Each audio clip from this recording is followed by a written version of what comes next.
नमस्कार विद्यार्थी मित्रांनो, welcome to maths and reasoning with Pradeep. मित्रांनो, आज 20 मे 2020च्या क्वेश्चन ऑफ द डे या प्रश्नाचं उत्तर आपण बघणार आहोत. क्वेश्चन ऑफ द डे या सिरीजमधील आज 15वा प्रश्न आपण बघणार आहोत. आणि लक्षात ठेवा, आजचा प्रश्न हा बऱ्यापैकी होता. जास्त कठीणही या प्रश्नाला बोलू शकत नाही, परंतु तुमच्यापैकी भरपूर जणांना हा प्रश्न कठीण गेला असेल. का तर मराठी भाषेतील गणिताच्या पुस्तकांमध्ये हा प्रश्न आढळून येत नाही आपल्याला. ठीक आहे, हा प्रश्न इंग्लिश लँग्वेजमधील पुस्तकांमध्ये आढळला जातो. इवन हा महाराष्ट्रातील पोलीस भरती किंवा आपले तलाठी भरती अशा परीक्षांना विचारलासुद्धा जात नाही. परंतु ज्या सेंट्रल लेवलच्या परीक्षा आहेत, जसे की रेल्वे ग्रुप डी असो, NTPC असो किंवा स्टाफ सिलेक्शनच्या एक्झाम असो, अशा एक्झाम्समध्ये हा प्रश्न विचारला जातो. लक्षात ठेवा. ठीक आहे, प्रश्न तसा सोपा आहे, फक्त तुमची अंडरस्टँडिंग थोडीशी असली पाहिजे. ठीक आहे, अंडरस्टँडिंग कसली असली पाहिजे तुम्हाला, तर चक्रवाढ व्याजची अंडरस्टँडिंग तुम्हाला असली पाहिजे. क्लिअर. चला तर मग बघूयात आजचा प्रश्न काय होता. आजचा प्रश्न होता, एका मुद्दलेचे 2 वर्षांचे चक्रवाढ व्याज 240 रुपये, दुसऱ्या वर्षाचे चक्रवाढ 240 आहे आणि तिसऱ्या वर्षाचे चक्रवाढ व्याज 288 रुपये आहे. लक्षात ठेवा, इथे लक्षात घेण्यासारखा पॉईंट हाच आहे, हे दुसऱ्या वर्षाचे आहेत आणि हे तिसऱ्या वर्षाचे आहेत. जर ह्या प्रश्नामध्ये असं असलं असतं की एका मुद्दलेचे 2 वर्षांचे चक्रवाढ व्याज 240 आहे किंवा 3 वर्षांचे चक्रवाढ व्याज 288 आहे, तर हा प्रश्न पूर्णतः वेगळा झाला असता. कळालं. सो त्यामुळे हे मार्क करण्यासारखी गोष्ट आहे की दुसऱ्या वर्षाचे चक्रवाढ व्याज आणि तिसऱ्या वर्षाचे चक्रवाढ व्याज 288 आपल्याला दिलेले आहे. कसं प्रोसीड करणार ह्या प्रश्नाला, ठीक आहे, आपण बघूयात. त्याच्या अगोदर तुम्हाला बेसिक अंडरस्टँडिंग असेलच. एखादं चक्रवाढ व्याज असो किंवा सरळ व्याज असो, तिथे आपल्याकडे एक मुद्दल असते. मुद्दल म्हणजे प्रिन्सिपल. आता हे प्रिन्सिपल म्हणजे काय, ह्या मुद्दलेवरती आपल्याला व्याज लागलेलं असतं. ह्या मुद्दलेवरती एखादा व्याजदर आणि रेट पर्सेंट असतो व्याजदर. ह्या व्याजदराने आपण व्याज देत असतो. ठीक आहे, मग जेवढं पण व्याज टक्केचा दर असेल त्याच्याखाली आपल्याला रुपयांमध्ये पण व्याज द्यावं लागतं. म्हणजे समजा हे 1000 रुपये असले असते, ठीक आहे, 1000 रुपये मुद्दल असली असते, त्याच्यावरती 10% व्याजदर आपण देत असतो. तर 1000चे 10% किती झाले, 100 रुपये. तर आपण 100 रुपये व्याज दिलं असतं. अशा प्रकारे आपण रिप्रेझेंट करतो. ठीक आहे, हे तर तुम्हाला सर्वांना माहितीच असेल. मग आता जेव्हा 1 वर्ष संपते, तर आपण इथे पहिल्या वर्षी पोचलो. पहिल्या वर्षी समजा इथे काहीतरी रुपीजमध्ये, ठीक आहे, रुपीजपेक्षा आपण इथे इंटरेस्टला बोलूयात. ठीक आहे, इथे रुपीज आपण व्याज दिलं. ठीक आहे, तर पहिल्या वर्षी हे जे अमाऊंट भेटतं आपल्याला, ह्याला आपण मराठीमध्ये रास बोलतो. हे अमाऊंट काय असतं, तर हा P अधिक I, म्हणजे आपली सुरुवातीची मुदल अधिक व्याज जेवढं मिळालेलं आहे त्याला आपण रास बोलतो. हे झालं 1 वर्षाचा सीन. आता जर 1 वर्षामध्ये पैसे परतफेड नसतील केले, तर इथून पुढे दुसऱ्या वर्षाचा सीन सुरू होतो. दुसऱ्या वर्षीसुद्धा सेम गोष्ट. आता मात्र चक्रवाढ व्याज आणि सरळ व्याजमध्ये फरक येतो. सरळ व्याज असेल तर हे 8% जो दर आहे, हा 8% दर इथल्या मुद्दलीवरतीच लागू होतो. क्लिअर. हा 8% जो दर आहे हा मुद्दलीवरतीच लागतो आणि इथे आपल्याला व्याज भेटतं. त्यामुळे हे व्याज मुद्दलीवरतीच लागत असल्यामुळे हे व्याज आणि हे व्याज आपल्याला समान भेटते. परंतु जर चक्रवाढ व्याज असेल तर ह्या मुद्दलीवरती ह्या मुद्दलीवरती व्याज न भेटता ते आता ह्या रासेवरती व्याज लागते. ठीक आहे, म्हणजे इथे जी पण अमाऊंट येईल ह्या अमाऊंटवरती चक्रवाढ व्याज आकारलं जातं. त्यामुळे आपल्याला हे व्याज आणि हे व्याज वेगळं वेगळं भेटते. ठीक आहे, कंपाऊंड इंटरेस्टची एक बेसिक आहे. ठीक आहे, तर आपण ह्याचाच फायदा करणार आहोत आणि हा प्रश्न सोडवण्याचा प्रयत्न करणार आहोत. ठीक आहे, आता बघा, लक्षात ठेवा, आता आपण फक्त चक्रवाढ व्याजबद्दलच मी समजवणार आहे तुम्हाला. ठीक आहे, आता बघा कसं असते. समजा चक्रवाढ व्याजाची एक इथे आपल्याला मुद्दल दिलेलं आहे, त्याच्यावरती पहिल्या वर्षी काहीतरी चक्रवाढ व्याज आकारलं, दुसऱ्या वर्षी काहीतरी चक्रवाढ व्याज आकारलं, तिसऱ्या वर्षी काहीतरी चक्रवाढ व्याज आकारलं. समजा इथे 1000 रुपये असते. मी तुम्हाला एक एक्झाम्पल घेऊन समजावतो. ठीक आहे, इथे इथे आपल्याला 1000 रुपये असले असते आणि आपण दर मी तुम्हाला 10% देतो. ठीक आहे, जर 1000 रुपयाचे 10% किती झाले, 10% किती झाले, 1000चे 100 रुपये झाले. तर आता नेक्स्ट इयर रास किती झालेली असेल, 1100 रुपये. ठीक आहे, 10%ने वाढलेले आहे. आता हे 1100, इथे व्याज किती वाढलं आहे बघा, मी इथे खाली व्याज रुपयांमध्ये लिहितो. 1000चे व्याज किती झालेले आहे, 100 रुपये, आणि इथे काय होते, 10% होते. आता पुन्हा 10% लागणार, परंतु हे 10% यावेळेला कोणत्या रकमेवर लागणार, 1100 रुपयांवरती लागणार. सो 1100 रुपयाचे 10% किती, 1100 रुपयाचे 10% 110. सो मी इथे खाली रुपयांमध्ये लिहितो 110 रुपये. ठीक आहे, सो 1100चे 110 किती झाले, मग 1100मध्ये 110 मिळवल्यानंतर किती झाले ते, 1100 ने 110 1200, 1210 झाले. ठीक आहे. पुन्हा जर असे 10% मी लावले अजून, तर आता थर्ड टाईम कोणत्या ह्याच्यावरती लागणार, आता ह्याच्यावरती लागणार. आणि 1200चे 10चे जर 10% काढले आपण, तर ते किती येतील, 121 रुपये येतील. ठीक आहे. ओके. आता इथे आपल्याला एक नोटीस करण्यासारखी पॉईंट असा आहे की हा पॉईंट बघा, इथे व्याजदर आपण मुद्दलेवरती लावत होते. पहिल्या वर्षी मुद्दल ही होती, दुसऱ्या वर्षी मुद्दल ही झाली, तिसऱ्या वर्षी मुद्दल ही झाली, अशा प्रकारे. परंतु नोटीस करण्यासारखी गोष्ट आहे, तुम्हाला समजत असेल बघा, इथे जे त्यांचं व्याज रुपयांमध्ये आपल्याला मिळालेलं आहे इंटरेस्ट, तर हे इंटरेस्ट पण तेवढ्याच टक्क्यांनी वाढत गेलेलं आहे बघा.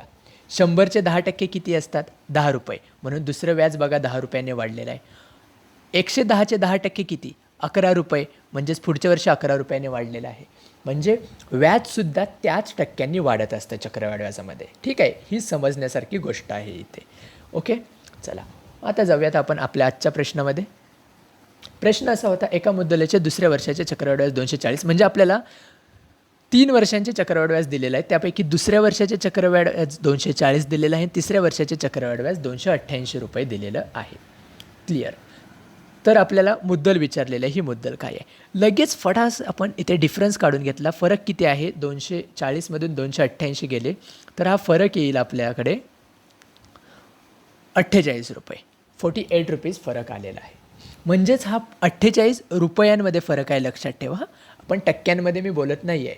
तर आता मग 240चे 48 रुपये आलेले आहेत, मग पर्सेंटेज किती असतील, हे किती टक्के आहेत. 48 रुपये हे 240चे किती टक्के आहेत, 48 हे 240चे किती टक्के आहेत, तर आपण अशा प्रकारे ते काढतो. क्लिअर. जर हे नसेल समजत तुम्हाला, 48 रुपये हे 240चे किती टक्के आहेत, त्याला आपण अशा प्रकारे मांडतो. किंवा मग मराठी पुस्तकांमध्ये आपण बेसिकमध्ये बघितलेलंच आहे की 240चे किती टक्के म्हणजे 48 रुपये. 240चे हे इथे काहीतरी टक्केचा दर असणार, किती टक्के म्हणजे 48 रुपये. तुम्हाला हे समजत असेल तर असंच लिहा, किंवा मग हे लवकर होतं त्यामुळे. ठीक आहे. तर आता हे सोडवणार कसं, हा शून्य कट झाला या शून्यासोबत, 24 एके 24 आणि 24 दुने 48 आणि बेद आहे 20. म्हणजेच आपल्याकडे व्याजदर किती आलेला आहे, 20% व्याजदर आलेला आहे, इतकं समजलेलं आहे. क्लिअर. आता 20% व्याजदर जो आहे, आता व्याजदर कुठे बदलतो आहे असं लिहिलं आहे का त्यांनी, नाही आहे. याचा अर्थ हा जो 20% व्याजदर आहे, इथून इथे जाताना 20% व्याजदर आहे, तो समान व्याजदर राहणार आहे. म्हणजे पहिल्या वर्षी पण हा 20%च व्याजदर असणार आहे, लक्षात ठेवा. ठीक आहे. आता टक्के आणि रुपयांमध्ये कन्फ्यूज होऊ नका. ठीक आहे. ज्यांना 20% कसं आलं हे समजलं नसेल तर त्यांनी ही वाली स्लाईड बघा. 240चे किती टक्के म्हणजे 48, तर कितीला आपण एक्स मानलं, एक्स टक्के बरोबर 48. हे 240 येते गुणाकारामध्ये असल्यामुळे जेव्हा विरुद्ध साईडला जाईल तेव्हा ते भागाकारामध्ये. सो एक्स टक्के म्हणजे काय असतात, 100 असतात. एक्स टक्केला आपण अशा प्रकारे दर्शवतो. आणि इकडे किती होते ते 48/240. सो एक्स काढायचं असल्यामुळे हे 100 तिकडे गुणाकारामध्ये जातात. सो एक्स बरोबर काय होणार, 48 गुणिले 100/240. हा शून्य कट झाला या शून्यासोबत. 24 एके 24, 24 दुने 48 आणि 10 दुने 20. म्हणजे आपलं उत्तर किती आले, 20%. ठीक आहे, समजलं असेल अशी आशा करतो. आता 20% आपल्याकडे टक्के आले, व्याजदर आलेला आहे 20%. आता बघा, इथे जे पण व्याज असेल, मी वेगळ्या पेनाने दाखवण्याचा प्रयत्न करतो. इथे जे पण व्याज आलं असेल त्याच्यावरती 20% वाढले असतील, बरोबर. हे 20% वाढून 240 रुपये मिळालेले असतील आपल्याला. ठीक आहे. मग इथे कोणती रक्कम असू शकते की ज्या रकमेचे 20% वाढवले तर 240 होत असतील. तर हे आता आपल्याला थोड्याशा अंदाजाने काढायचं आहे, किंवा मग कॅल्क्युलेशनने पण काढायचं आहे. ठीक आहे. मग बघा, इथे समजा 100% असते. ठीक आहे, 100%. तर आता वाढलेत किती, 20%. म्हणजे वाढून किती होणार, ते 120% होणार. क्लिअर. मग आणि 120% म्हणजे किती दिलेले आहेत आपल्याला, 240 रुपये दिलेले आहेत. सो इथे 120 एके 120, 120 दुने 240, हे टक्के कॅन्सल, हे टक्के कॅन्सल. आणि इथे रक्कम किती येईल, ही 2 गुणिले 100 म्हणजेच 200. ठीक आहे. सो इथे रक्कम काय आलेली असेल, 200 रक्कम आलेली असेल. ज्यांना ही पद्धत नसेल समजली, ही स्टेप, एक मिनिट, इथे किती आलेले असतील, इथे येतील 200 रुपये. ज्यांना हे 200 कसं आलं हे नसेल समजलं, त्यांच्यासाठी मी इथे स्लाईड्समध्ये लिहून ठेवलेलं आहे. कोणत्या संख्येचे 120% म्हणजे 240, इथे एखादी जी संख्या असेल तिचेच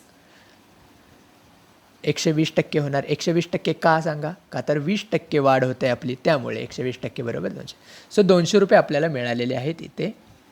सो पहिल्या वर्षाचं चक्रवाढ व्याज किंवा सरळ व्याज किती आलेलं आहे 200, कारण पहिल्या वर्षी सरळ व्याज आणि चक्रवाढ व्याज समान असते. सो इथे आपल्याला तिन्ही व्याज मिळाले 200, 240, 288, म्हणजे हे 20% वाढ होते इतकं आपल्याला समजलेलं आहे. मग मुद्दल आता मग आपण ह्याच्यावरून आरामात काढू शकतो. 20% दर आहे, ओके, आणि पहिलंच वर्ष आहे. 20% एका वर्षाचे व्याज किती मिळालेलं आहे 200. ठीक आहे, किती मुद्दल असू शकते? कोणत्या संख्येचे 20% 200 रुपये असतात? कोणत्या संख्येचे 20% 200 रुपये असतात सांगा? कोणत्या संख्येचे 20% 200 रुपये असतात? तर 20% बरोबर 200 रुपये. सो मुद्दल 20% म्हणजे 20 चे 100 गुणिले 100, आणि हे सोडवल्यानंतर आपल्याला काय येईल? मुद्दल बरोबर 1000 रुपये मिळेल. ठीक आहे, कोणत्या संख्येचे 20% वाढ 200 रुपये, तर मुद्दलेचे 20% 200 रुपये आपल्याला दिलेले आहेत. सो इथून आपल्याला हे 1000 रुपये भेटेल. ठीक आहे, आशा करतो हा प्रश्न समजला असेल तुम्हाला. प्रश्न समजला असेल तर पुन्हा एकदा व्हिडिओ रिवाइंड करा, कारण अशा प्रश्नांची आपली प्रॅक्टिस नसल्यामुळे हा प्रश्न थोडासा कठीण वाटतो आहे. आणि ज्यांचं टार्गेट फक्त पोलीस भरती आहे त्यांनी हा प्रश्न बघितला नाही तरी चालेल. क्लिअर? चला, लक्षात ठेवा मित्रांनो, येणाऱ्या 24 मे 2020 रोजी 25 गुणांची टेस्ट असणार आहे. मॅथ्सची लेवल मी तुम्हाला सांगितल्याप्रमाणे मीडियम असणार आहे, जास्त कठीण पण नसेल आणि जास्त सोपे पण नसेल. आणि त्याची लिंक मी तुम्हाला आपल्या टेलिग्राम चॅनलवरती देईल. जर तुम्ही टेलिग्रामवरती नसतील तर आपल्या maths and reasoning with Pradeep या टेलिग्राम चॅनलला जॉईन करा. त्याची लिंक मी तुम्हाला डिस्क्रिप्शन बॉक्समध्ये दिलेली आहे. चला तर मग मित्रांनो, भेटूयात उद्याच्या क्वेश्चनमध्ये. तोपर्यंत जय हिंद, जय महाराष्ट्र. थँक्यू.